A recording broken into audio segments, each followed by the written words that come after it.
السلام عليكم ورحمة الله وبركاته. يلا بقى معانا المعركة الكبيرة اللي النهاردة اللي هي معركة المطبخ. كلنا عارفين طبعا المطبخ بياخد وقت قد ايه. فانا كده بدأت بقى بالأوض وخلصتها وعملت النيش وهدخل بقى على المطبخ. يلا بينا نشوف هنبدأ ازاي وهنعمل ايه. طبعا كل حاجة هتنزل وتقومة التوابل وكل حاجة على الرخامة هتتشال. يعني هنبدأ في روتيننا العميق بتاع المطبخ بتاع كل سنة. أنا دايمًا كنت باقسّم المطبخ على جزئين. مرّة أعمل الفريزر والتلاجة والغسالة والبوتاجاز، ومرّة كنت باسيبها لدولاب المطبخ ذات نفسه. بس النهارده قررت إن أنا هاعمله كلّه مرّة واحدة، يعني أنا قررت إن أنا هابدأ بيه، هاعمله كلّه مرّة واحدة. فرصتي النهارده كان عندي أكل من اليوم اللي قبلها، فقُلت إيه، ما دام أنا عندي أكل ومش هاطبخ، فهاقدر إن أنا أخلّص المطبخ إن شاء الله. اتحديت نفسي وفعلًا خلّصت المطبخ في نفس اليوم. كان عندي دورة غسيل كده قُلت أنشرها، يعني ده كان حاجات كده جنب الروتين، فقُلت أنشر دورة الغسيل علشان لمّا تخش في المطبخ وانشغل يبقى أنا إيه، ما عنديش حاجة أعملها. هابدأ إن شاء الله كده بالكاتل أعمل له خَل، أغسله بالخل عشان الخل بينضفه وبيخليه جميل جدًا. وطبعًا الكاتل ده هيتمسك كلّه من برّه تظبين وتنضيف وكل حاجة. فهننشر الغسيل بقى ونرجع نخش على معركتنا اللي هي بجد. فضّيت طبعًا الحِلَل اللي كانت عندي اللي فيها الأكل واختصرته في مكان تاني. وبدأت بقى إن أنا غسلتها تتصفى كده عشان هارصّها على نضافة وهاخلّص كل حاجة. هابدأ بقى بالجزء اللي هو في الأول ده، اللي أنا هانزّل كل الكوبايات وهابدأ إن أنا أغسل المطبخ وهارجع إن أنا أرُص تاني. يعني الحاجة اللي أنا هاعملها هارجّعها تاني عشان ما اكركبش الدنيا حواليّا. أنا من الناس اللي باحب أروّق يعني يكون في نظام شوية، ما باحبش الدنيا تتكركب حواليّا والاقي حاجة يمين وحاجة شمال. لأ، باحب دايمًا إن أنا أمّا آجي أنضّف مثلًا هامسك الضلفة دي بتاعة الدولاب يبقى هتتصبِّن تصبينة حلوة وهتتنشف، وهابدأ إن أنا أغسل كوباياتي وحاجتي وهابدأ إن أنا أرجّعها تاني. فهو ده فعلًا اللي أنا كنت باعمله علشان الدنيا إيه، تبقى ماشية معايا بنظام أو تبقى ماشية معايا بسهولة شوية. بدأت كده إن أنا أجيب بقى السلك بتاعي وحطيت طبعًا فيها كلور وحطيت فيها بريل. وبدأت زي ما أنتم شايفين إن أنا إيه، أصبّن. الضلفة اللي أنا هاصبّنها هانضّفها وهارجع أحط فيها كل حاجة مكانها وهارُص كل حاجة. هاخد كده من فوق لتحت.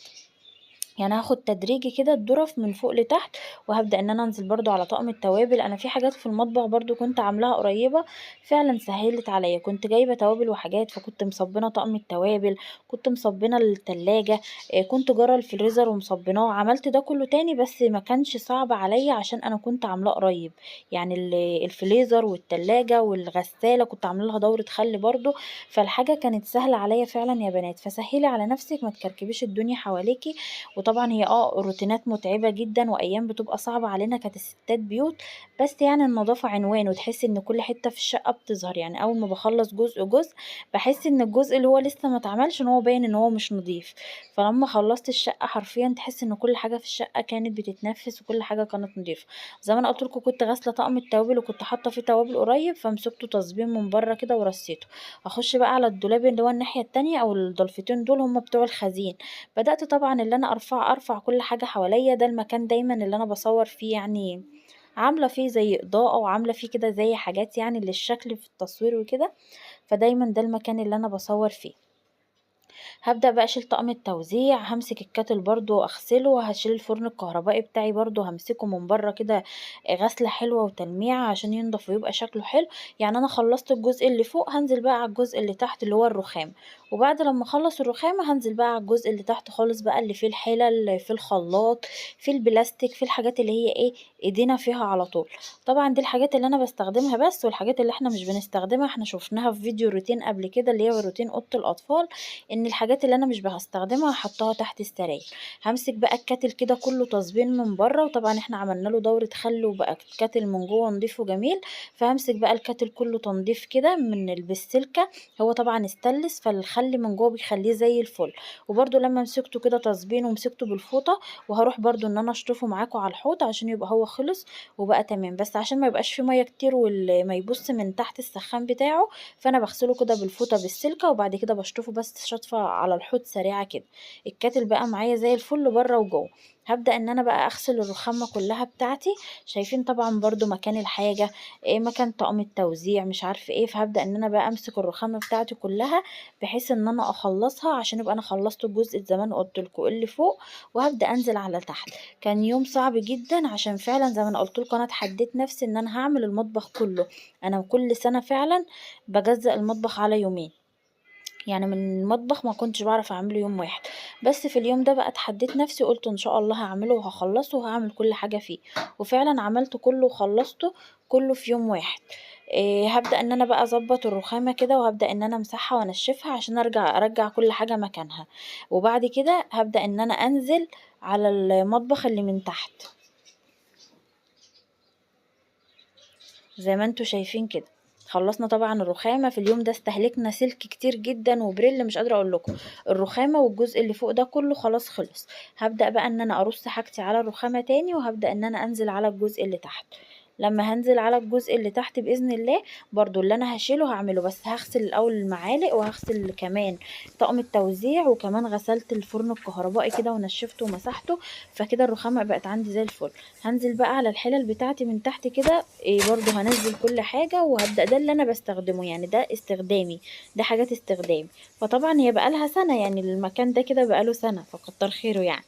هابدأ بقى يا بنات دلوقتي إن أنا أغسله شايفين هو أقل حاجة يعني بتنضّفه، وهو برضه مش اللي هو متوسّخ أوي للدرجة. فبدأت كده زي ما أنتم شايفين بقى اللي أنا برضه هاغسله هارجع أرصه تاني. عندي بقى الجزء الأخير ده كان بقى البلاستيك كلّه كده على بعضيه، وكمان غسلت الstand اللي أنا باحط فيه ال التربو اللي أنا باحط فيه البصل والحاجات دي. هامسك بقى الأرض، وكمان نزّلت المطبقية ونزّلت كل الكوبايات غسلتها، غسلت كل حاجة. وهامسك برضه البوتاجاز والأرض والمطبخ من تحت، كلّه فعلًا يعني زي ما بيقولوا كده فرَمت المطبخ. هامسك بقى البوتاجاز بتاعي، أنا كنت مغيّرة الورقة اللي هي الشكل دي قريب، فمش هاغيّرها تاني بقى دلوقتي، ممكن أسيبها على عيد إن شاء الله. فهابدأ بقى إن أنا أرفع كل حاجة في البوتاجاز، هو ما كانش برضه في حروق كتير، عشان زي ما أنا قُلت لكم أنا كنت عاملة روتين البوتاجاز والفريزر والتلاجة وكمان الغسالة كنت عاملاهم قريب. فهابدأ إن أنا دلوقتي أغسل بس كده البوتاجاز، هاشيل بقى العيون واغسله غسلة حلوة، وبعد لمّا نغسل البوتاجاز بقى هنشوف بقية الروتين بتاعنا في المطبخ. إحنا مسكناها كده حتّة، حتّة زي ما إحنا ماشيين، مسكناها كده من أول اليمين وإحنا داخلين المطبخ، وطلعنا من الشمال على برّه كده. وجرّيت كل حاجة، جرّيت البوتاجاز، جرّيت الغسالة، جرّيت الفريزر، يعني كل حاجة عايزة تتجر جرّيتها ومسحت تحتها. هابدأ إن أنا أدّي للبوتاجاز بتاعي تصبينة زي ما أنا قُلت لكم، هو ما كانش متوسخ أوي، كان في حاجات بسيطة يعني، فصبّنته كده وسِبته يبوظ شوية على بال ما رُحت غسلت العيون، وبعدين رجعت مسحته ورصيت العيون بتاعتي تاني.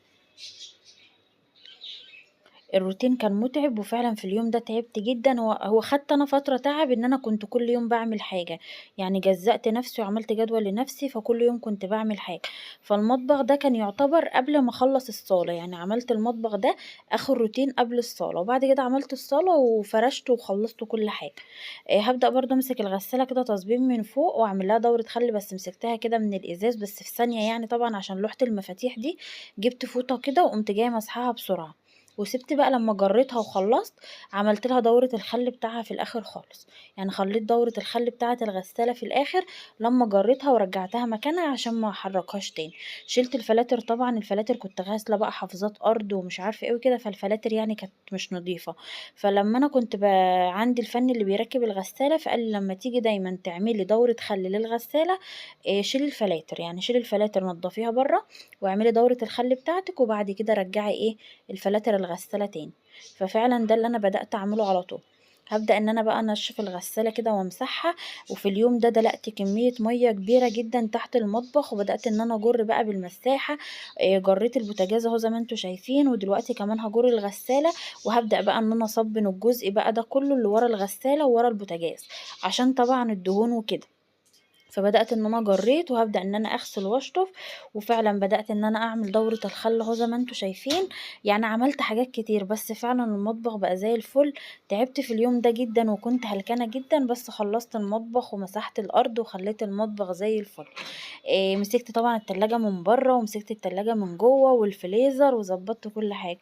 ده كان الروتين بتاع النهارده. ما تنسوش تعملوا لي بقى لايك واشتراك في القناة. هانزّل لكم روتين إن شاء الله، ولو عجبكم خشوا قناة يوميات مامة إياد وآسر.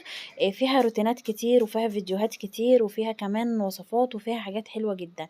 خشي القناة بإذن الله هتعجبك. خدي جولة فيها كده، ولو عجبتِك ما تنسيش تعملي لي اشتراك ولايك في القناة وسبسكرايب طبعًا عشان كل جديد أنزّله يوصلِك. مع السلامة.